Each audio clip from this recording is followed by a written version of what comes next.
kings and queens called pharaohs who, in addition to drinking wine and eating like, well, kings, spent their days overseeing the religious, economic, cultural, and political life of Egypt. For most of their waking hours, pharaohs were constantly surrounded by people. Sorry, introverts. If you were an Egyptian royal, chances are you'd never get a second to yourself. These royal entourage members consisted of hangers-on from the royal court, usually officials, family members, noble servants, and royal bodyguards. Luckily for the royals, they mostly got to pick who hung out with them, usually rewarding friends and relatives with the sweet, sweet gig. Oh, what did you think? Nepotism was a modern concept? Yeah, no. Do you ever take a bath and get dressed and think, wow, that was a lot of work.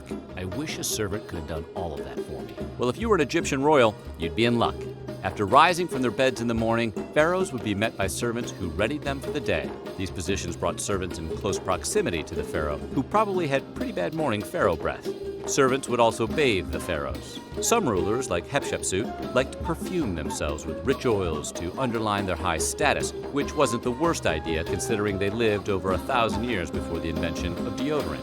After bathing, an army of stylists that specialized in everything from sandals to wigs would assemble the clothing. Wouldn't you like to see that makeover montage? Ancient Egyptian royals couldn't be caught dead without the ultimate elite accessory. Wigs were a serious ordeal in ancient Egypt, so much that they even had laws that outlined who could and could not wear wigs. Legally, slaves could not wear wigs, and the more elite you were, the better the quality of your wig. Royal wigs were the most elaborate, and they sometimes included gold and silver threads. Considering how hot ancient Egypt must have been, those must have been some sweaty and stanky wigs. Wigs weren't just for the tops of royal heads. Pharaohs sometimes wore beard wigs for special events. Why did ancient pharaohs wear beard wigs? Beard wigs became a symbol of a pharaoh's power, and they were worn to show that they were living gods on earth. With great power comes great responsibility, aka back-to-back meetings. According to the Greek historian Diodorus, all their acts were regulated by prescriptions set forth in laws. Not only their administrative acts, but also those that had to do with the way in which they spent their time from day to day, and with the food which they ate. The accuracy of this assessment is debated, however. According to Egyptologist Adolf Ehrman, Diodorus' view of a highly regimented day was probably more the ideal than the reality. With all that power at their fingertips, we can't help but imagine that they'd cancel on a meeting or two. Wouldn't you? Nonetheless, pharaohs had religious and legal duties, like participating in ceremonies and exercising judgment to fulfill every day, and their routines were probably well regulated to manage the volume of tasks expected of them. That's one hell of a hieroglyph-filled day planner. Not a morning person? Well, too bad. Soon after pharaohs woke up, they were briefed on administrative matters and managed affairs with a network of officials. They usually spent their mornings receiving guests in audiences and putting out metaphorical fires. And that wasn't optional. According to Diodorus, these tasks were mandates. Imagine having an admin meeting every single morning in a world where coffee wasn't yet invented. See, being a king was hard.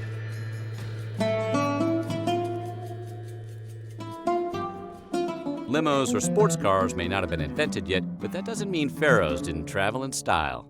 Ever heard of a sedan? No, not a four-door car, but the chair with long poles sticking out of it that allowed servants to lift it off the ground and carry you as you sat.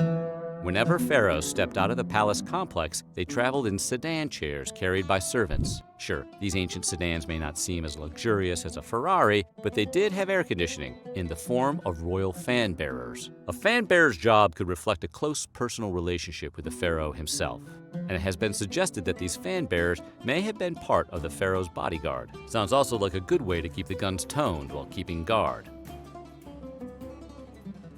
Pharaohs weren't just kings of Egypt. They also claimed to be a divining authority, serving as the intermediary between humans and gods. Because of this magical aspect to their title, their days were occupied by a broad swath of religious duties, such as making religious appointments, ordering the building of temples, and participating in ceremonies. According to the Greek historian Diodorus, pharaohs made daily visits to the temple to become anointed and to offer a sacrifice to the gods.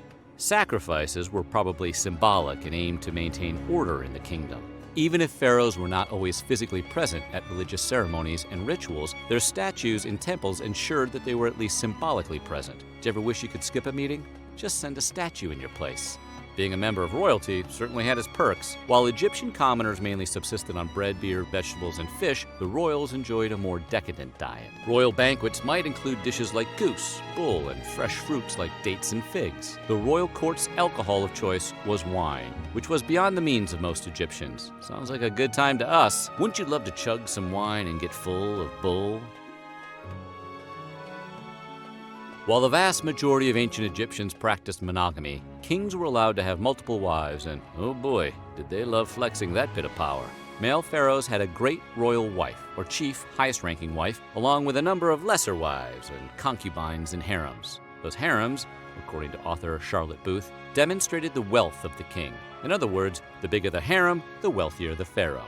Being a member of the harem wasn't all sunshine and rainbows, especially considering the pharaoh could demand appointments with a given wife every night. Yikes. These relationships all but ensured the pharaohs generally had lots of kids. Ramses II, for example, is reputed to have fathered over 100 children by his wives and concubines. Considering his triple-digit amount of kids were in a different designated part of the palace, it's safe to say he wasn't the most hands-on father. They did, however, have access to tutors and nurses. Pharaohs might pass the time by traveling through the city and attracting large crowds of spectators along the way. Since pharaohs decided where temples would be built, they might also stop by a construction site. Though all pharaohs invested in construction projects, Ramses II in particular was a prolific builder. He used his building projects as a form of propaganda to proclaim his power. Pharaohs were both gods and real estate developers, a classic toxic power combo. Only royals could hunt big game like lions, though pharaohs sometimes allowed other elites to participate. Going on hunts wasn't a necessity. As kings, pharaohs had all the food they needed prepared for them, but it was a form of entertainment for king and court alike. And they didn't even need to have any hunting skills to do it. Sometimes a game master would pre-catch an animal for the king to dispatch. Cheating was okay if you were a pharaoh. But hunting wasn't just a way to blow off steam after a long day of pharaoh duties. Pharaohs used the royal hunt as a chance to demonstrate their strength and showcase, in scholar Peter Lacavero's words, the king's prowess in mastering the natural world. King Tutankhamun appears to have been no exception, and a scene in his burial tomb depicts the young king returning from an ostrich hunt. Pharaohs may have played up their connection to divinity, but the ancient Egyptian rulers were just as mortal as everybody else. In fact, many of them were probably straight up unhealthy. Frequent intermarriage and incest produced shallow gene pools. King Tutankhamun, for example, probably suffered from genetic problems that gave him a limp. The royals' fatty, carb-heavy diets also took a toll. Pharaohs could be overweight, and many of them suffered from heart disease. Hatshepsut was likely diabetic and obese. These diet-related health problems were somewhat ironic, given Diodorus' claim that the royal family's whole diet was ordered with such continence that it had the appearance of having been drawn up not by a lawgiver, but by the most skilled of their physicians, with only their health in view. Or maybe the royals just had one too many cheat meals. Do you think your family has baggage? Try being an Egyptian royal. Sometimes a pharaoh's authority was challenged by members of his or her own family. In 1155 BC, Ramses III was done away with in something called the harem conspiracy. In this instance, one of his wives, Tai, probably orchestrated the whole debacle so that her son could rule. Hatshepsut and her successor likewise had to deal with fractious family members during their reigns. Cleopatra, the last pharaoh of Egypt, consolidated her authority by engaging in a civil conflict with her younger brother and husband in 48 BC. If they'd only tried family counseling first.